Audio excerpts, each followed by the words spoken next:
or scratching the surface of your potential comes from everyday commitment, and that's something I'm trying to do. Stefon, your thoughts on Ken Dorsey now as your Yeah, offensive coordinator, and yeah. any conversations you've had with him? Yeah, we've talked a couple times, especially because it's off season. Everybody has their downtime, but a lot of those guys spend their times here is their downtime. But we've spoken a couple times, and it's that's when I say that family thing. It's not the same because in other places you might not have necessarily a relationship with your quarterback coach because he's not your specific coach. But here, I talk to Dorsey every morning. We crack a joke every morning. That was before he became the OC. So, and I had that relationship throughout the season of, him kind of being that middleman between me and Josh as well. Like, as far as like with certain things that I like, and I can tell Josh, but it kind of got to circle around in that coaching room as well. So I kind of somewhat built a relationship with Dorsey there, and it kind of just was some rollover with him becoming the OC. I'm like, damn, I didn't break a sweat at all. I got 100% confidence in Dorsey, and we kind of like when I was like having conversations with him in the season. As far as like with plays and routes that I like, and he was like this, well, we could do it this way, we could do it that way, and just having that a creative offensive mind, it got me excited. Have you had any conversations with Joe Brady, because a couple years ago he worked with a couple really good wide receivers in LSU? Not too many actually, but hopefully coming soon. Now, you said a little bit earlier that when you got traded here, not a lot of people thought it was going to work out. So obviously, Majority. Okay, so the majority of people didn't think it was going to work Yeah. out. So now we're sitting here. Is there any one thing that surprised you about how well it did work out, whether that be on the field or off the field? No, because when anticipating coming here, I knew Josh Allen was a good quarterback.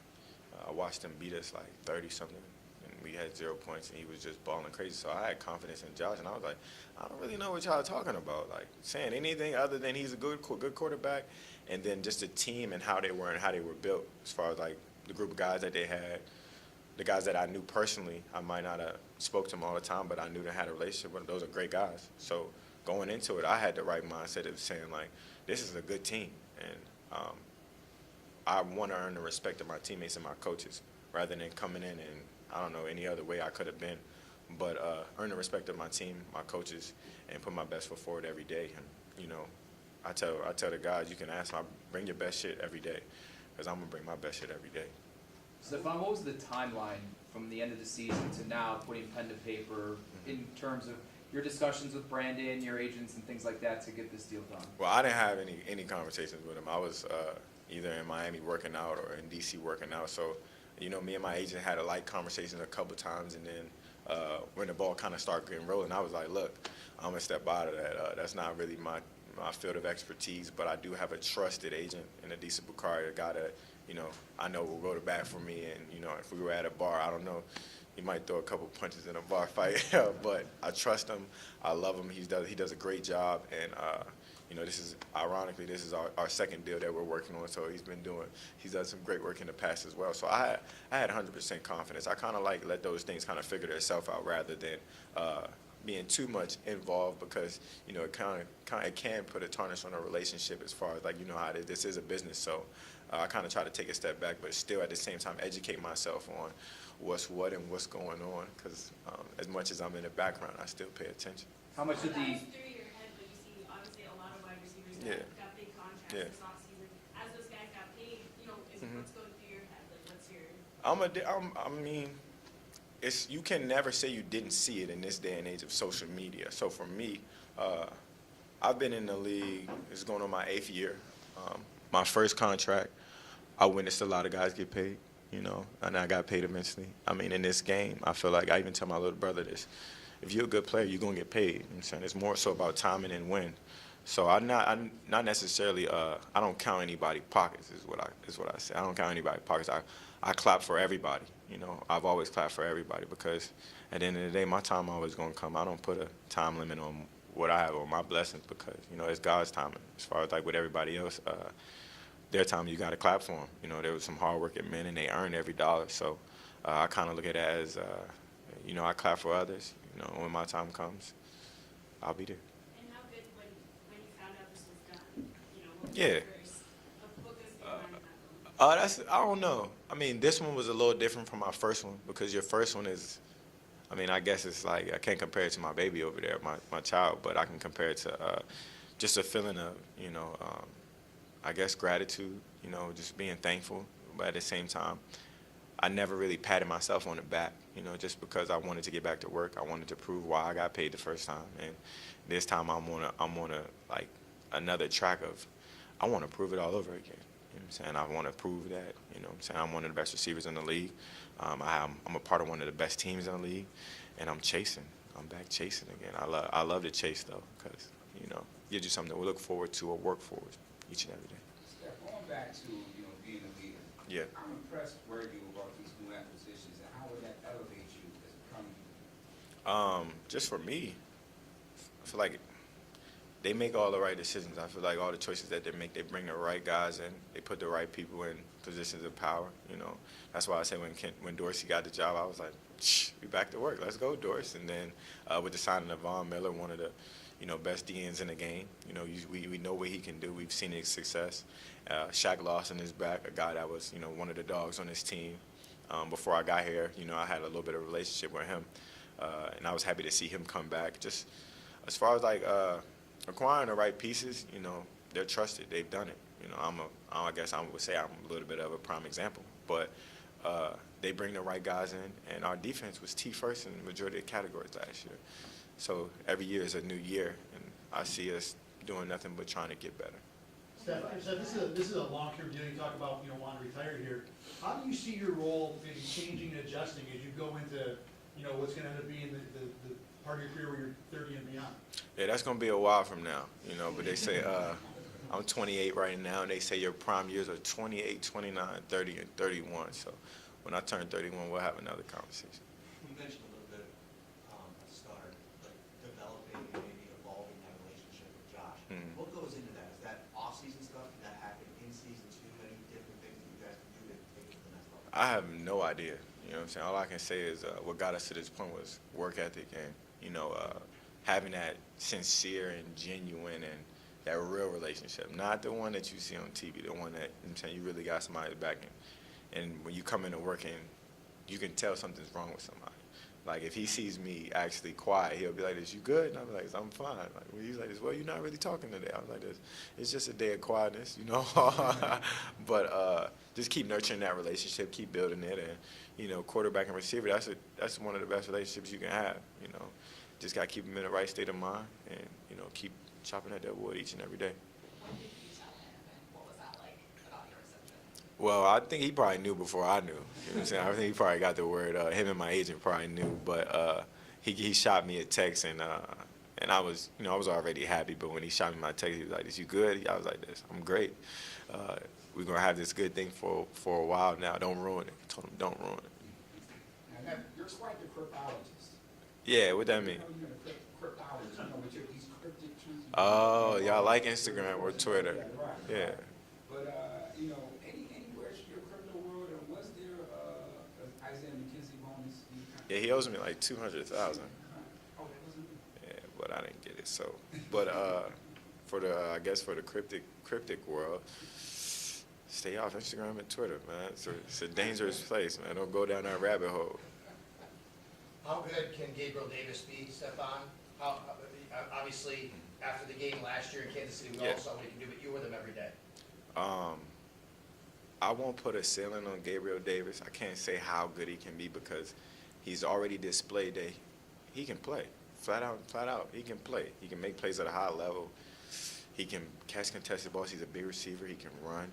So he has all the intangibles of being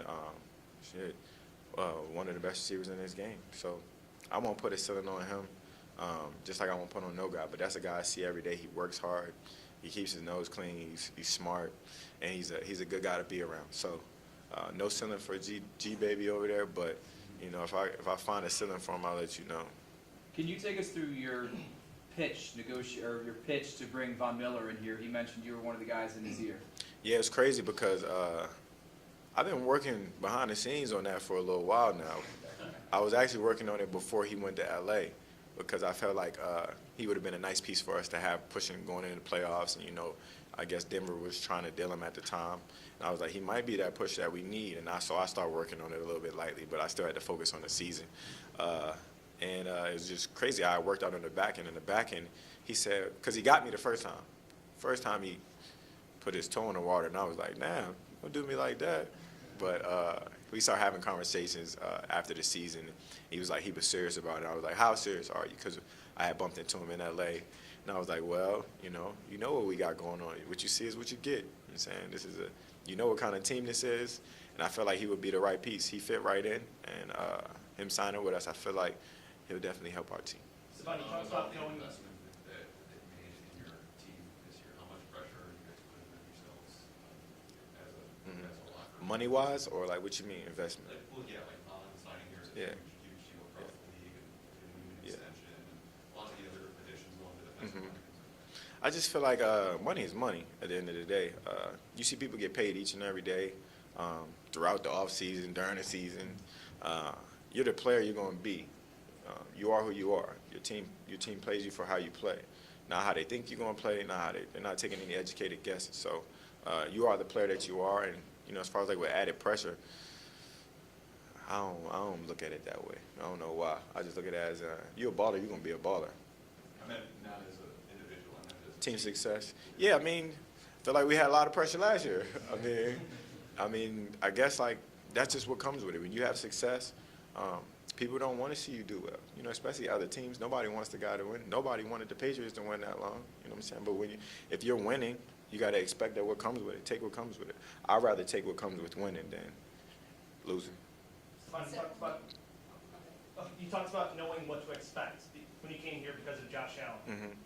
Did you know what to expect when it came to, you mentioned family and home and all of those things. Did you expect to find that here, or was this just something that was maybe a little bit of a surprise to you? It was a huge surprise. I was really focused on just like football. I came here one-track mind. I came here to work hard. I came here to earn my keep. They gave up a lot for me, so I wanted to not necessarily just prove everybody else right, but prove myself right as well. I believed in myself. I believed that I could do it. I believed I could be wide receiver one. So it wasn't necessarily a gamble because I knew what I could do. But for them, I was just more thankful that they took a chance. They took a real chance, and it wasn't business when I got here. It was like family, and like I didn't feel no pressure. Like when you talk about pressure, I didn't feel any pressure to be anybody but myself.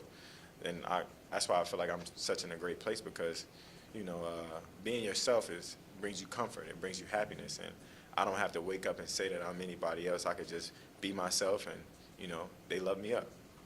Stefon, you were in Minnesota when they opened the new stadium. Yeah. The one across the street is supposed to open here in 2026, but you're still under contract. Still around. Have you thought yet about what that's going to be like? It's going to be an experience. The first time I went through it with the new stadium, I got to say I really appreciate it because the first year was outside and it was extremely cold. So coming back to Buffalo kind of brought it back to my rookie year of just being outside. And I don't know, it's like a different type of football, when you're outside and it's cold. And, some people don't really want to be out there. So for me, it kind of came full circle when I came here. I was like this, back to old times, just in the grind and, making things work. So being a part of a new stadium, I'm excited, something I look forward to. I was hoping I could interject with some changes, just the dome open, closes a little bit, but we'll take it. We got a quarterback that can make it happen. One, you mentioned your relationship with Ken Dorsey and getting your feedback into the offense. Is that similar to what you've had in the past, or is it a higher level of your imprint on this offense? Nah, it's more similar because, I'm not out there calling any plays, but I'm more so just like, hey, coach, I would love or appreciate these couple routes. And they would say, if I give him 5 routes, he'll give me 2 or 3. And it's a great deal for me. So, as a player, you sometimes see things different than coaches, and one thing that I stand behind is with this coaching staff and Coach Dayball, who's prior here, Coach Dorsey, and Coach Chad. Coach Chad has played receiver, so it's easy to have a conversation with Coach Chad. He'll go to bat for you, and I'll just be like this, Coach, like, I don't necessarily want to do things like that. And we'll find ways around it. And luckily, I have a quarterback that'll work with me as well. So as far as, like, I'm not trying to be too much in the offense, just more so telling them what I like and what I feel comfortable in and working with that with Josh. Because that's all about relationships. You really just making the things work because they say it's not about the X's and O's. It's about the Willie and Joes, I guess. So what can we expect from Stefon Ness this year? What's your message for Bills Mafia? Bills Mafia, I'm not leaving. But other than that, I'm going to be the same guy. I'm excited. We got a new year, a lot in front of us. I'm not gonna bite off more than I can chew, but y'all know everybody knows what I want. Everybody else wants the same thing. And hopefully we can stack some wins to get there. So I'm gonna be the same person. I'm consistent. I'm not gonna change who I am. I'm a man of integrity. I'm gonna continue to be a leader, and I want to win. Steph, it's been a couple months now since the Kansas City game. Yeah. We talked so much last offseason about the AFC title game. Mm-hmm. What was different this time around? Because the offense, I mean, you guys ended up a really high note. Yeah. Reflecting back on it, the moments after it, what was it like for you? I feel like our confidence came from experience. We didn't. You never seen anybody hang their head. You never saw anything like that. You saw a team, doing the best that they can, of battling with each other. And of course, when you fall short, you can find all the reasons as to why. But on the other note, you can grow from it. You can learn from it. We got some more experience underneath our belt, and moving forward, that only can help you. You never lose. You only learn. That's what they say. So moving forward, I like us. Thank y'all. Thank you. Appreciate you. Did Josh say anything when your brother had tweeted about wanting to play with you? Yes. I mean, he said something on Twitter. I mean, Josh had just replied back and said no, he had said he'd like to play.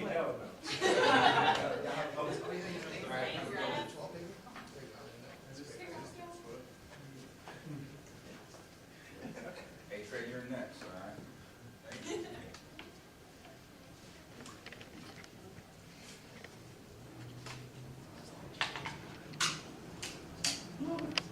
That was some mid-season